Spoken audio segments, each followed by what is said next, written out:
Birthdays are supposed to be celebrations, not funerals for 30-year marriages. Yet here I sat, staring at divorce papers wrapped in silver gift paper, complete with a gaudy bow on top. Frank always did have a twisted sense of humor. I'm Elsie, and my husband just told me he wants to start a new life. Without me. On my 55th birthday. I think it's best if we handle this amicably, Frank said, his voice carrying that same measured tone he used when explaining complex engineering problems to clients. I've already spoken with my lawyer. He's drawn up a fair settlement. The restaurant buzzed around us, other diners laughing and clinking glasses. A waiter hovered nearby, probably wondering why the woman at table 12 was clutching unopened gift wrap like it might explode. Fair? The word tasted bitter. You ambush me at dinner and call this fair? Frank adjusted his collar, a nervous tic I'd noticed over 3 decades of marriage. I thought a public place would help keep things civil. Civil? I laughed, drawing stares from nearby tables. Like serving divorce papers for dessert? Lower your voice, Elsie. People are starting to stare. Let them. I pushed my chair back, the legs scraping against hardwood. 30 years, Frank. 30 years of cooking your meals, ironing your shirts, supporting your career. And this is how you thank me? He leaned forward, lowering his voice. I've given you everything you could want. A beautiful home, financial security. Everything except loyalty. The words shot out before I could stop them. His face tightened. This isn't about loyalty. We've grown apart. You must have noticed. Of course I'd noticed. The late nights at work, the mysterious business trips, the new cologne he'd started wearing 6 months ago. I wasn't stupid, just willfully blind. Is there someone else? Frank's silence was answer enough. Who is she? That's not important right now. He reached for his wallet, pulling out crisp bills. Let's not make this uglier than it needs to be. I stood up, my hands shaking. You're right about one thing, Frank. This doesn't need to be ugly. I picked up my water glass. It can be spectacular. The water hit his face before he could react, drawing gasps from nearby diners. As it dripped down his expensive shirt, I saw something I'd never seen before, fear in his eyes. Happy birthday to me, I said, dropping the empty glass on the table. And Frank, tell your lawyer to expect a call from mine. I walked out of that restaurant with my head high, leaving behind 3 decades of marriage and a very wet soon-to-be ex-husband. My phone buzzed in my purse, probably Megan calling to wish me happy birthday. Our daughter didn't know yet. Nobody did. In the parking lot, my composure cracked. Tears burned my eyes as I fumbled with my car keys, but I refused to let them fall. Frank wanted amicable. He should have thought of that before gift-wrapping my heartbreak. The divorce papers sat in my passenger seat, that ridiculous bow mocking me. I started the engine, my mind already racing with questions. Where would I live? What would I tell our friends? How would Megan react? But beneath the fear and hurt, something else stirred, something that felt dangerously like revenge. Frank thought he could discard me like yesterday's newspaper, start fresh with whoever she was. He thought I'd roll over, take his fair settlement, and disappear quietly. He was about to learn just how wrong he was. I pulled out of the parking lot, leaving behind the restaurant where my marriage ended. Ahead lay uncertainty, fear, and pain, but also possibility. And perhaps, just perhaps, the sweet taste of justice. Happy birthday to me, indeed. Megan's face twisted with rage as she paced my kitchen, her heels clicking against the tile like angry punctuation marks. He did what? I watched her from my seat at the counter, wondering how my daughter had grown into such a fierce defender. The divorce papers lay between us, that gaudy bow now crushed and forgotten. Your father thinks he's being generous, I said, tracing the rim of my coffee mug. He's offering me the house. The house you both own? How magnanimous of him. Megan stopped pacing, her marketing executive persona slipping into place. What about his pension, the investments, the vacation property? According to these papers, those stay with him, for his retirement plans. His retirement plans? Megan's laugh could have cut glass. I'm calling him. Megan, don't. But she already had her phone out, jabbing at the screen. The call connected on speaker, Frank's voice filling the kitchen. Megan, I'm in a meeting. Cancel it. We need to talk about what you did to Mom. A heavy sigh crackled through the speaker. Your mother and I are handling this like adults. I'd appreciate if you'd stay out of it. Stay out of it? Megan's knuckles whitened around the phone. You served her divorce papers on her birthday, in a restaurant. It was a controlled environment. It was cruel, Dad. And this settlement, it's insulting. The settlement is more than fair. His voice took on that condescending tone I'd grown to hate. Your mother hasn't worked in 30 years.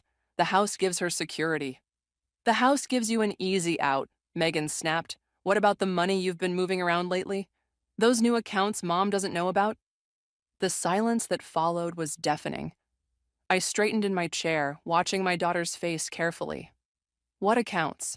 Lucas noticed some irregularities when he was helping you with your taxes last month, Megan said, her eyes locked on the phone. Want to explain those, Dad? Your husband had no right to go through my personal finances. Frank's voice had lost its patronizing edge, replaced by something sharper. And you have no right to interfere in matters between your mother and me. Someone needs to look out for her interests, since you clearly aren't. I'm done discussing this. The line went dead. Megan set the phone down carefully, too carefully. Mom, there's something you need to know. Lucas found... Not yet. I stood up, surprising myself with how steady my voice was. First, I need a lawyer. Then we can talk about what Lucas found. I have a name, someone who specializes in high-conflict divorces. She pulled out a business card, sliding it across the counter. She's expensive, but she's the best. I picked up the card, running my thumb over the embossed letters. Your father will be furious if I challenge the settlement. Good. Megan's smile was all teeth. Let him be furious. Let him see what happens when he underestimates you. Looking at my daughter, I saw myself at her age, fierce, determined, ready to take on the world. Somewhere along the way, I'd lost that fire. Or maybe I'd just buried it under years of compromise and careful peacekeeping. There's something else, Megan said, her expression softening. Lucas and I want you to stay with us until this is sorted out. The guest room's already made up. I couldn't impose. It's not imposing. It's family. She reached across the counter, squeezing my hand. Besides, it'll drive Dad crazy knowing you're not sitting at home waiting for his next move. For the first time since that disastrous birthday dinner, I felt something like hope. Frank thought he had me cornered, relegated to the role of discarded wife, accepting whatever scraps he deigned to offer. He'd forgotten who I was before I became Mrs. Frank Anderson. Time to remind him. I picked up the divorce papers, noting how my hands no longer shook. Call the lawyer, set up a meeting. I met Megan's gaze, seeing my own determination reflected back. Let's show your father what happens when he mistakes kindness for weakness.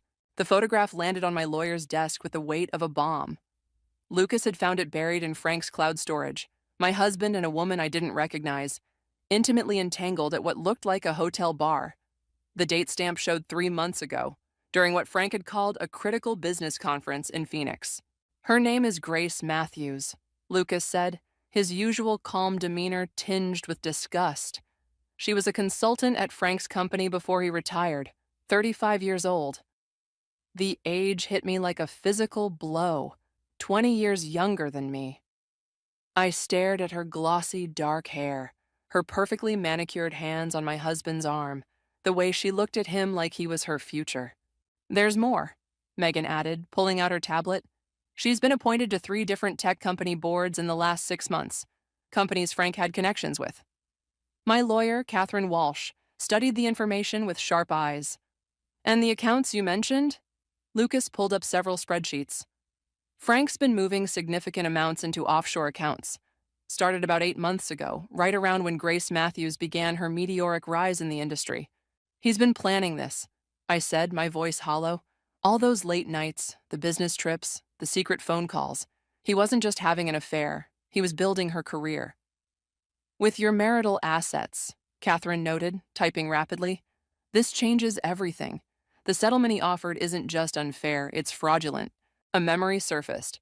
Frank at our kitchen table, asking me to sign papers for what he called retirement planning.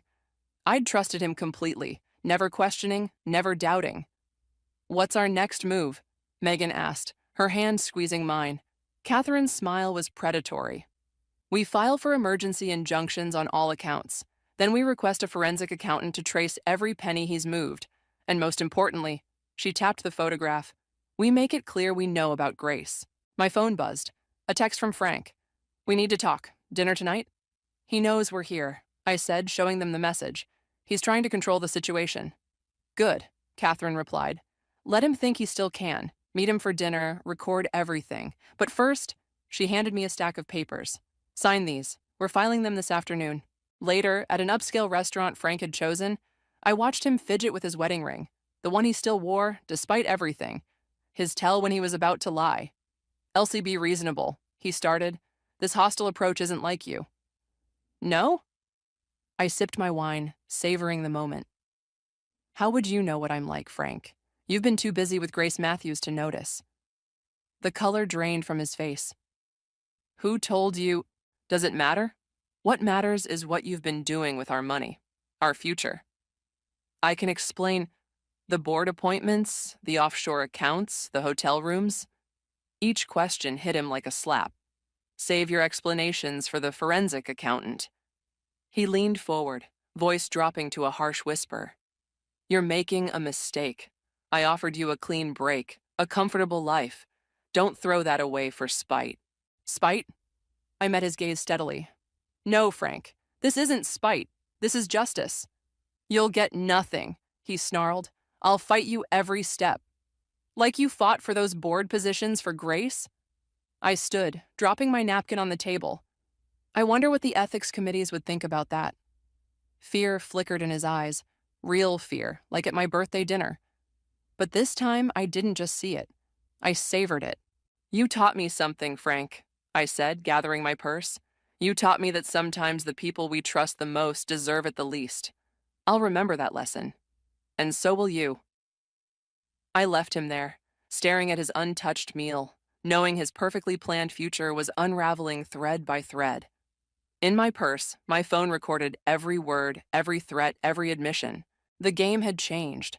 Frank thought he was dealing with the same compliant wife who'd signed papers without reading them, who'd believed every lie, who'd put his needs first for 30 years. He was about to discover just how wrong he was. The email arrived at 3 a.m, sent from an address I didn't recognize. One line of text followed by attachments. You should know what you're up against. I clicked through photos of Frank and Grace at various events, each more intimate than the last. Then came the documents. Bank statements, property records, incorporation papers. Grace's name appeared everywhere, woven through Frank's business dealings like a poisonous thread. My hands shook as I forwarded everything to Catherine. Sleep was impossible now, so I wandered into Megan and Lucas's kitchen, where the midnight silence felt less oppressive than my temporary bedroom. Mom? Lucas appeared in the doorway, laptop under his arm. I heard you up. Anonymous email, I said, gesturing to my phone. Someone's feeding us information. He set his laptop on the counter, pulling up files. I've been tracking Frank's digital footprint. There's something else you need to see. The screen showed a real estate listing, a modern penthouse downtown, purchased 3 months ago through a shell company. The kind of place Frank always claimed was wastefully extravagant. It gets worse, Lucas said quietly. Check the move-in date. Next week, the same week Frank had insisted we needed to finalize the divorce. He's been planning this for months, I whispered. Years, maybe.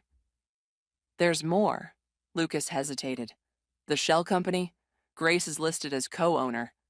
The kitchen suddenly felt too small. I grabbed my car keys. Mom, where are you going? To see my house, while it's still mine. Lucas grabbed his jacket. I'm coming with you. The drive was silent.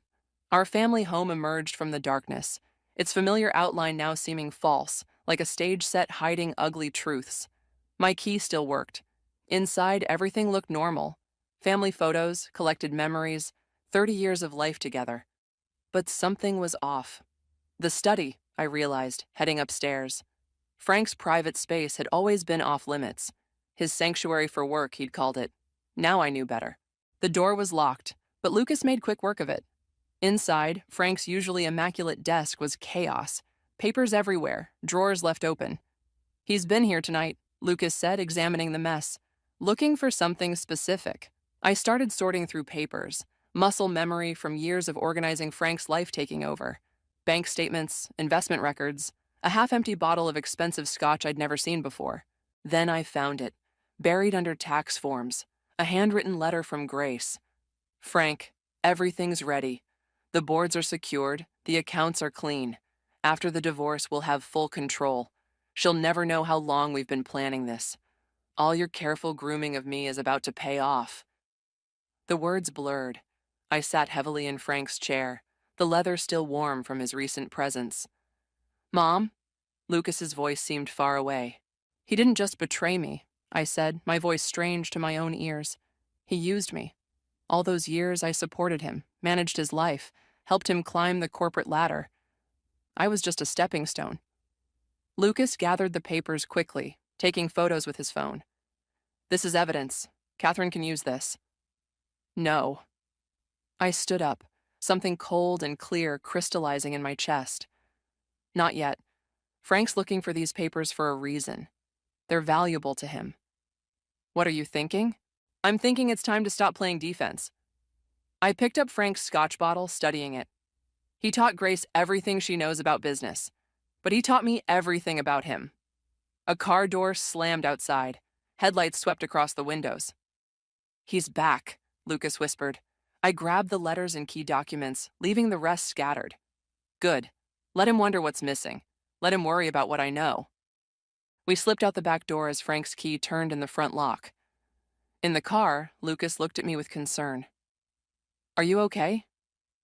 I watched my house, Frank's house, disappear in the rearview mirror. No, but I will be. Because now I know exactly what kind of game we're playing. And for the first time, I was ready to play to win. The art studio smelled of turpentine and possibility. Megan had insisted I take these classes, claiming I needed something for myself. What she really meant was I needed somewhere to be that wasn't her guest room, obsessing over Frank's betrayal. Your strokes are too controlled, my instructor said, studying my canvas. Let go of the precision. Feel the emotion. Easier said than done. 30 years of measuring my words, controlling my reactions, being the perfect corporate wife, it becomes a habit. My phone buzzed. A text from an unknown number. Meeting at Riverside Cafe in 30 minutes. Come alone. Gee, Grace. My hands trembled, smearing red paint across the canvas like a wound. I need to go, I told the instructor, already reaching for my bag. The cafe was busy. Smart choice on her part. Public enough to feel safe, noisy enough for privacy. Grace sat at a corner table looking exactly like her photos. Polished, poised, younger than my marriage. Thank you for coming, Elsie. Her smile was practiced, professional. I thought it was time we met. I sat down, noting how she'd positioned herself to watch the door. Why? Because Frank is going to destroy both of us if we let him. That wasn't what I expected. Funny, from the letters I found, you two seemed quite cozy. Letters can lie. She slid a folder across the table. Like these board appointments he arranged for me. They come with strings, and evidence of securities fraud. I didn't touch the folder. Why tell me this? Because he's setting me up to take the fall. Her perfect composure cracked slightly. The offshore accounts, the irregular trades, everything's in my name. When the SEC investigates, and they will, I'll be the scapegoat. While Frank walks away clean, I finished, pieces clicking into place, with my money and your reputation. He's better at this game than either of us realized. She leaned forward, but together. Stop. I held up my hand. Whatever you're selling, I'm not buying. You helped him betray me. I did. No denial, no excuse. And now I'm helping you destroy him. Take the folder, Elsie. Use it. My phone buzzed again. Frank this time. Where are you? We need to talk about the house papers. Grace's eyes flickered to the message. He's getting desperate. The SEC's starting their preliminary inquiry next week. I stood up, leaving the folder untouched. Handle your own mess. He'll win, she called after me. He always wins. Outside, the autumn air felt thick with possibilities. I called Catherine. Grace Matthews just tried to make a deal, I said when she answered. Something about SEC investigations and fraud evidence. Don't touch anything she offers, Catherine warned. It could be a trap. I know. I watched Grace through the cafe window, seeing not a manipulative homewrecker, but another of Frank's carefully positioned pawns. But what if we let her think I did? That evening, at my art class's open studio hours, I stood before a fresh canvas. The instructor's words echoed, "Let go of the precision. Feel the emotion." I thought of Frank's betrayal, of Grace's desperation, of 30 years reduced to legal documents and hidden accounts. My brush moved without conscious thought, spreading dark colors across white space. "Mom?" Megan's voice behind me. "That's intense." I stepped back, seeing my painting through her eyes, chaos and anger and pain made visible, not precise, not controlled, not safe. "Frank called me today," Megan said quietly. "He's worried about you. Says you're not thinking clearly." I laughed, harsh and genuine. He should be worried, but not about my clarity. My phone lit up with another message from Grace. "Time's running out. What's your answer?" I studied my painting, all that contained rage finally breaking free. Then I typed, "Meet me tomorrow, same place. Bring everything you have." "Mom?" Megan touched my arm. "What are you planning?" I picked up my brush again, adding one final streak of red across the canvas. "I'm done being a pawn, sweetheart. It's time to play like a queen." The paint looked like blood in the studio's harsh lights. Good, because one way or another, someone was going to bleed. The boardroom at Catherine's law office felt like a tomb. Frank sat across from me, Grace beside him, both wearing expressions of practiced concern. The SEC documents lay between us like landmines. "This is a mistake, Elsie," Frank said, his voice carrying that familiar patronizing tone. "You're letting emotion cloud your judgment." I studied the man I'd loved for 30 years, searching for any trace of the person I thought I knew. Emotion? Like the kind that made you forge my signature on those transfer documents? His facade cracked slightly. "That's a serious accusation." "Everything in these files is serious." I pushed the documents toward him. Securities fraud, money laundering, creative accounting that would make Bernie Madoff blush. Grace shifted uncomfortably. Frank's hand twitched toward hers, then stopped. The gesture wasn't lost on me. "You're still trying to protect her," I said quietly, "even now when she's helped me build this case against you." His head snapped toward Grace, who paled visibly. "What?" "Don't act surprised, Frank." My voice stayed steady, though my hands shook under the table. "Did you really think she'd take the fall for you? That she'd sacrifice herself for love? Grace?" His voice held a dangerous edge. She straightened, mask slipping into place. "It's business, Frank. You taught me that." The look he gave her could have frozen hell. Then he smiled, that same smile he'd worn when serving me divorce papers on my birthday. "Interesting play," he said, standing. "But you've overlooked something crucial." He pulled out his phone, tapped briefly, then set it on the table. "Check your email, Catherine." My lawyer frowned, opening her laptop. Her sharp intake of breath made my stomach drop. "What is it?" I asked. "He's filed a countersuit," Catherine said slowly, "alleging you knew about and approved all financial transactions, with documentation." "Impossible." "The renovation contracts," Frank cut in smoothly. "The charity board minutes. All those papers you signed without reading, trusting your loving husband to handle the details." His smile widened. "Your signature's on everything, darling. And unlike mine, they're all authentic." The room spun slightly. All those years of blind trust, of signing whatever he put in front of me, of playing the supportive wife. "You'll go down with me," I managed. "No, Elsie. I'll weather this storm with my young, naive protege who was led astray by my manipulative, soon-to-be ex-wife." He gathered his papers carefully. "The board members know me. They'll believe what's easier to accept, that a bitter woman is seeking revenge, not that their trusted colleague orchestrated fraud." Grace sat frozen, her ambitious future crumbling visibly. "You're bluffing," I whispered. "Try me." He headed for the door, then paused. "Oh, and Elsie? The art studio called. They're concerned about your recent, aggressive works. Apparently, my worried calls about your mental state made quite an impression." The door closed behind him with terrible finality. "He's thought of everything," Grace said numbly. "He always does." Catherine was already typing frantically, damage control mode engaged, but I barely heard her strategy suggestions. All I could see was Frank's smile, the same one he'd worn at our wedding, at Megan's birth, at countless dinner parties where I'd played the perfect corporate wife. My phone buzzed. Megan asking how the meeting went. I couldn't answer. Couldn't tell her that her father had just outmaneuvered us all. Couldn't admit that 30 years of trust had become the weapon of my own destruction. "What do we do now?" Grace asked, looking as lost as I felt. I stood up, legs unsteady. "I need air."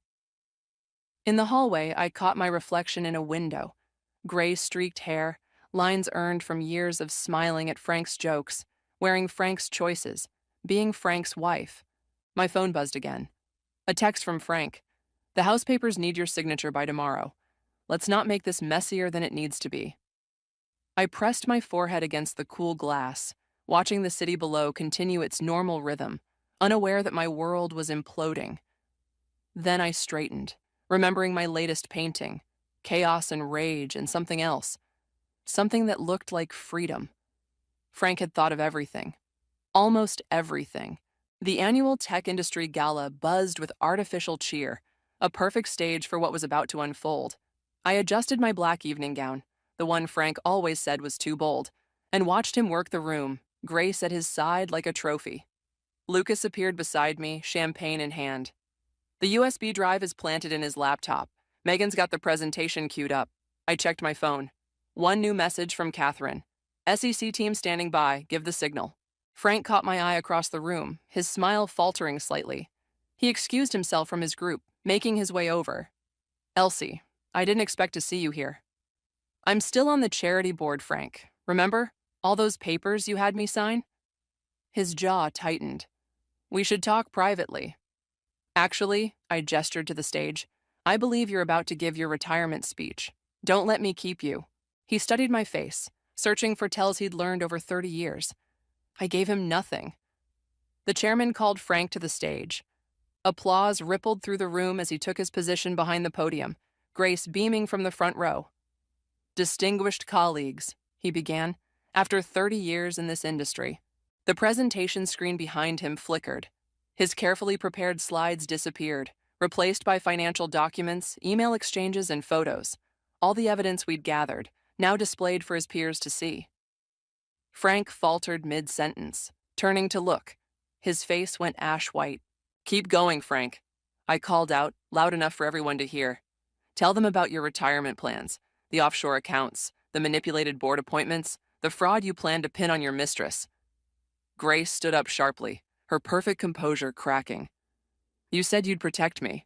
"He lies, Grace. That's what he does." I moved toward the stage. "He used my signatures to build his empire, used your ambition to create his scapegoat, and thought he could discard us both when it suited him." Security guards appeared at the doors. Not hotel security, but SEC agents. Frank saw them too. His hands gripped the podium. "This is a mistake," he announced to the shocked crowd. "My wife is unwell." "Your wife," I cut in, "has been working with federal investigators for weeks. Those signatures you relied on? Every document dated after your affair began is now evidence of coercion in a federal fraud investigation." The room erupted in whispers. Board members stepped back from Frank like he was contagious. Grace slipped toward the exit but found her path blocked by agents. "You can't prove anything," Frank hissed, but his voice shook. "Check your laptop, dear. The one you use for private trading. It's amazing what a forensic accountant can find with full access." His eyes widened. Finally, he understood. "You taught me well, Frank. All those years watching you manipulate people, watching you build your house of cards." I smiled, his smile, the one he'd worn while serving me divorce papers. "I learned." The SEC agents moved in. Grace was already in tears, spilling everything to save herself. Board members huddled with their lawyers, and Frank stood frozen, watching 30 years of careful planning collapse. "The house papers," he said quietly as agents approached the stage. "You never signed them." "No, I didn't." I removed my wedding ring, placing it on the podium. "Consider it my retirement gift to you." They led him away in handcuffs, past shocked colleagues and flashing phones, past Megan, who stood straight-backed, her father's daughter in strength if not in character, past the life we'd built on lies and careful signatures. In the chaos, Lucas touched my arm. You okay? I watched Frank disappear through the doors, shoulders slumped, no longer the giant who had dominated my life. I thought this would feel more like victory. Maybe it's not about winning, he said quietly. Maybe it's about surviving. My phone buzzed, Catherine confirming that everything was proceeding as planned. The legal machinery would grind forward, justice would be served, and I was free. The taste wasn't exactly sweet, but it wasn't bitter either. It tasted like truth, like strength, like tomorrow. The gallery hummed with opening night energy as visitors moved between my paintings. Each canvas told a piece of my story: rage, betrayal, rebirth, though the patrons saw only abstract emotion in bold strokes. The series is called Signatures, I heard the curator explain to a group. Each piece explores themes of identity and power.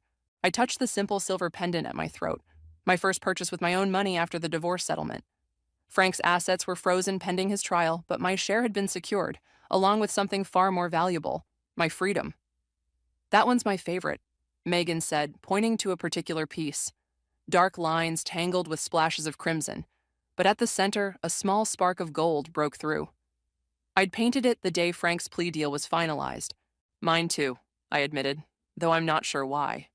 I do. She squeezed my hand. It's the first one where you let the light in. A commotion near the entrance drew our attention. Grace stood there, looking less polished than during her testimony that had helped convict Frank. She spotted me and moved forward, ignoring the curious stares. I wasn't sure you'd come, I said when she reached us. I almost didn't. She studied the painting before us, the one where gold broke through darkness. The board positions fell through. All of them. I know. Was it worth it? Burning everything down? I considered her question carefully. Ask me again in 10 years. She nodded, understanding what I couldn't quite say. We'd both lost and won in different ways. She turned to leave, then paused. Frank asked about you, in prison. What did you tell him? That you're having an art show. A ghost of her old smile appeared. He wouldn't understand what that means, would he? After she left, Lucas appeared with champagne. Sold another one, the big piece from your angry period? I laughed, actually laughed. Is that what we're calling it? Better than the month Mom went nuclear on Dad, Megan quipped. The curator approached, beaming. Elsie, there's someone who'd like to discuss commissioning a series for their corporate offices. Go, Megan urged. Be brilliant. I moved through the gallery, noting how differently I carried myself now. No more careful steps, no more measured words. The woman who had signed papers without reading them was gone. Near the back wall hung my latest work, still untitled. Unlike the others, its colors were neither dark nor light, but something in between. Complex, uncertain, real. Like life after revenge. My phone buzzed. A message from Catherine. Judge denied Frank's appeal. It's really over. Over. Such a simple word for such a complicated truth. A young woman stood studying my untitled piece, her expression thoughtful. I can't decide if it's about endings or beginnings, she said as I approached. I touched my silver pendant, thinking of Frank in his prison cell, of Grace rebuilding her life, of Megan and Lucas's steadfast support, of my own reflection, finally recognizable again. Maybe it's both, I replied. Maybe that's the point. She nodded slowly. The technique here, it's unusual. Like you're signing your name across the whole canvas, over and over, but in colors instead of letters. I smiled, remembering all those years of signing Frank's papers, of writing his name beside mine, of letting my signature become a weapon he wielded. Sometimes, I said, you have to sign your name 1,000 times before you remember who you are. The gallery lights dimmed slightly, a signal that opening night was winding down. Soon Megan and Lucas would take me to dinner, and tomorrow I'd return to my studio, where blank canvases waited. Frank had taught me about power, about signatures, about careful plans and hidden motives. But he'd never understood the most important lesson. Sometimes the strongest signature isn't written at all. Sometimes it's painted in light breaking through darkness, in truth shattering lies, in the simple act of standing in a gallery surrounded by your own voice, finally and fully heard.